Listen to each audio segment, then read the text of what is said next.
안녕하세요. 미국 주식으로 은퇴 준비하기입니다. 오늘 뱅크 오브 몬트리올을 마지막으로 살펴보도록 하겠습니다. 완전히 마지막은 아니고요. 다음에 우선 리스트에 있는 회사들을 쭉 돌고 다시 또 살펴보는 시간을 갖도록 하죠. 보니까 지금 현재 리스트가 한 21개 정도의 회사가 있는데요.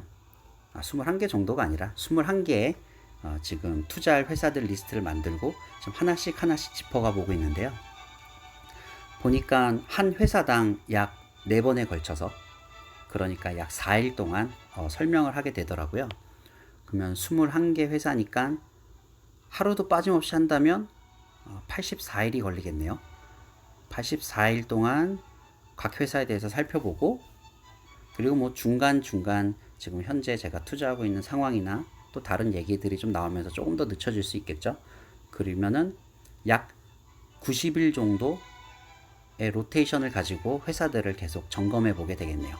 이번에 뱅크 오브 몬트리올을 이제 살펴보고 다음에 한 90일에서 100일 뒤에 다시 한번 뱅크 오브 몬트리올의 상황을 짚어보도록 하겠습니다. 그럼 오늘 위브를 가지고 한번 이제 전체적인 이 회사에 대한 마무리 요약을 하도록 하죠. 가장 중요한 정보인 배당금 정보를 또 살펴보도록 하고요.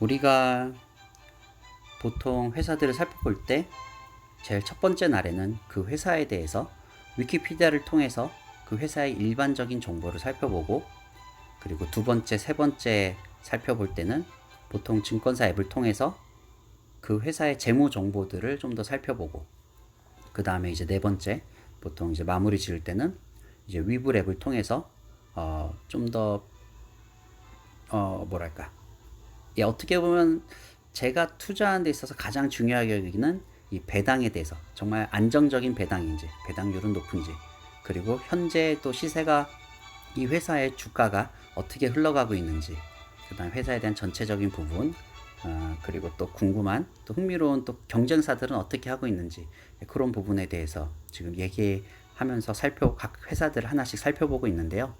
우선은 그쵸, 전체적인 주가 흐름이 어떻게 되고 있는지 한번 볼까요? 지금 위불에서 데이로 놔두고 지금 보면은 week, month, quarter, year 이렇게 있는데요. 데이로 놔두고 가장 먼 기간을 볼 수 있도록 해놓으면 한 반년 정도의 흐름을 볼 수 있더라고요. 뭐 2여로 해서 정말 긴 시간 동안 볼 수 있지만 그냥 한 반년 정도의 흐름을 보면서 전체적으로 주가가 오르고 있는지 내리고 있는지 보는 것도 좋은 것 같습니다. 그러면 지난 한 반년 동안 2019년 코로나 전에 대략 79불, 80불 정도 하던 게 지금 코로나를 거치면서 코로나 때 뚝 떨어진 걸 볼 수 있죠. 그리고 지금 다시 상승 중인데 아직 한 절반 정도까지 회복했네요. 지금 절반 정도니까 아직도 경기가 좀 안 좋은 편이긴 하니까 절반 정도라 볼 수 있겠고요. 금융 주식은 아무래도 경기의 흐름을 잘 타죠. 그래서 이제 경기가 좋아지면 다시 회복을 하겠지만, 또 경기가 안 좋아지면 여기서 좀 더 떨어질 수 있겠지만 아무래도 지금도 많이 좀 떨어진 상황이라 아직은 좀 매수하기 좋은 시기인 것 같습니다. 금융주 같은 경우는 경기가 너무 좋아져서 이제 많이 올라가 버리면 더 이상 그때는 매수하기가 좀 어려운 것 같아요. 지금 떨어져 있을 때 매수해야 될 것 같고요. 지금 보면은 이제 DE, DE 이렇게 표시가 되어 있는데요. 이 D가 X 디비든 데이시라고 해서 배당 낙일이고요. 그러니까 이날 전에 주식을 갖고 있어야 이제 그때 이 배당 낙일 전에 갖고 있던 주식에 대해서 이제 이날보다 약 3주 정도 흐른 뒤에 배당금을 주고요.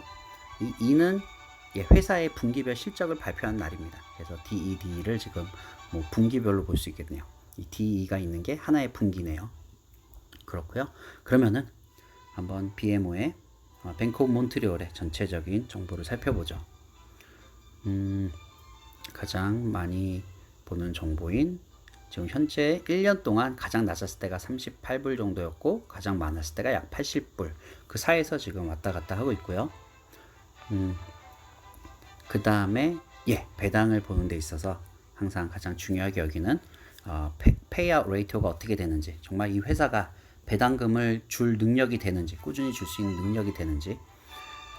부채가 굉장히 많아서 지금 배당금을 잘 줄 수 있을까 걱정은 하는데, 그래도 이 회사를 믿게 되는 이유는 전 세계에서 배당금을 주는 데 있어서 가장 오랜 역사를 갖고 있는, 배당금을 그러니까 가장 오래 준 역사를 갖고 있는 회사 중에 하나라고 위키피디아에서 봤었죠.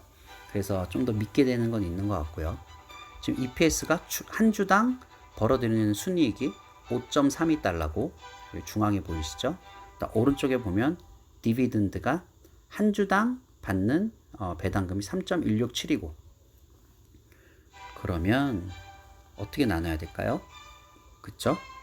한 주당 벌어들이는 배당금 3.167 나누기, 그 다음에 한 주당 벌어들이는 수익 5.32 곱하기 100을 하면 페이아웃 레이티오가 나오겠죠? 그럼 몇 정도 나오죠? 그래도 이게 암산으로 하니까 헷갈리네요. 그냥 3 나누기 5는 5, 6, 30. 약 60% 정도 대를 유지하는 거 아니에요? 60 전후 정도 되겠네요. 60% 전후면은 이 안정적으로 배당금을 줄 수 있는 능력은 되네요. 아무래도 그래도 이 회사가 꾸준히 그래도 수익을 벌어들이고 있어서 지금 벌어들이는 한 주당 벌어들이는 수익이 디비던보단 높죠. 참 다행이네요. AT&T를 보면서 걱정했던 게, AT&T 같은 경우는 예전에 이제 DC가 마블보다 잘 될 것을 기대하면서 얼핏 얘기를 했었는데요. AT&T는 그래도 좀 걱정이었던 게, AT&T가 벌어들인 수익이 디비던보다 낮았거든요. 그래서 이제 그 상태로 유지하면 안 되는데 걱정하지만, 그래도 AT&T의 워너미디어가 좋은 영화나 드라마를 만들 거를 믿고 계속 투자하기로 얘기를 했었죠. 네, 그 부분은 넘어가도록 하고요. 그래서 지금 현재 디비던은 디비던 일드는 이제 배당률이죠. 배당률은 5.52%네요. 5.52%. sorry. 얘기하다 보니까 트럼이 나왔네요.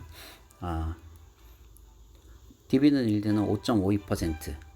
AT&T가 지금 현재 7%인 걸 감안하면 배당률에 있어서는 AT&T보다는 좀 낮지만, 그래도 5.52%면은 배당률이 좋은 편에 속하는 것 같고요. 그러니까 우량주이면서도, 그러니까 회사가 튼튼하고 크고 안정적이면서 배당을 많이 주면 정말 좋죠. 근데 그런 큰 회사들한테서 큰 배당을 받기는 좀 어려울 수 있을 것 같고요. 왜냐면은 이거보다 진짜 더 높은 배당률을 주게 되면 정말 좋긴 하지만, 그 회사가 이제 정말 오래 갈 수 있을지 고민을 해봐야 되는 거니까요. 안정적일지는. 보죠. 이 회사에 대해서 어널리스트들은 어떤 얘기를 했나 보죠. 이 외국의 어널리스트들은, 한국의 어널리스트들은 딱 봤을 때 그래도 좀 중립이지만 파는 게 좋을 것 같다 쪽의 중립이었는데, 지금 여기도 중립이네요. 중립인데 스트롱 바이랑 바이가 합치면은 한 15 정도, 15 좀 넘어가고, 언더퍼폼도 15 정도. 그러니까 언더퍼폼 쪽이 그냥 팔아라, 사지 마라. 그 다음에 스트롱 바이는 이 주식을 사라, 이쪽인 거고요. 홀드 중간이 좀 높네요. 예, 외국의 어널리스트들은 이 뱅크 오브 몬트리올 주식에 대해서 딱 중간인 입장인 것 같네요. 그냥 팔든지 말든지 마음대로 해라. 홀드는 그렇게 해석하면 된다고 하네요. 전 홀드는 갖고 있으면, 그 주식을 들고 있으면 그냥 들고 버텨라라는 얘기인 줄 알았는데, 이렇게 주식에 대한 설명을 듣다 보니까 이 어널리스트들이 얘기하는 홀드에 대한 의미는 사든지 팔든지 마음대로 해라, 이 뜻이라고 하네요. 네, 그리고 프레스 릴리즈를 보게 되면, 그쵸, 이제 다음번 배당을 줄지 안 줄지, 배당 컷이 됐는지 안 됐는지를 볼 수가 있죠. 지금 보게 되면은 배당 컷에 대한 얘기는 없고요. 지금 전 세계에서 가장 오래 배당을 준 회사 중에 하나니까 아무래도 배당 컷이 일어날 것 같지는 않고요. 지금 디클레이션 데이시 5월 27일 날 이제 배당을 준다고 결정을 내렸고, 그때 이제 한 주당 분기별로 1.06달러를 준다고 얘기했고, 8월 3일이 엑스 디비던 데이셨고요. 그 다음에 지불은 이제 8월 26일 날 하네요.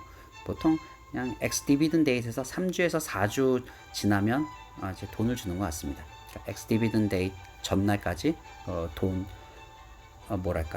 주식을 산다는 게 해외 주식 같은 경우는 그냥 체결하는 게 아니라 결제를 해서 들고 있어야 되는 것 같아요. 그래서 엑스디비든 배당 나길 전날까지 그 주식이 결제돼서 들고 있어야 이제 엑스디비든 데이에서 3, 4주 내에 이제 한 달 내라고 하죠. 한 달 내에 페이 돈을 이제 받게 되는 것 같습니다. 네, 이 디비든 일리에 대한 정보는 우리 아까 개요에서 살펴봤고요. 그래서 보자. 한 주당 3.167달러를 받게 되네요. 피낸셜 부분에는 이제 흥미로운 부분이 이제 경쟁사와의 관계가 있죠.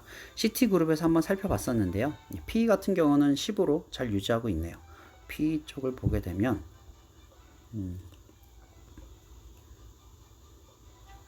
10을 유지하는데 한 중간 등수하네요. 229등.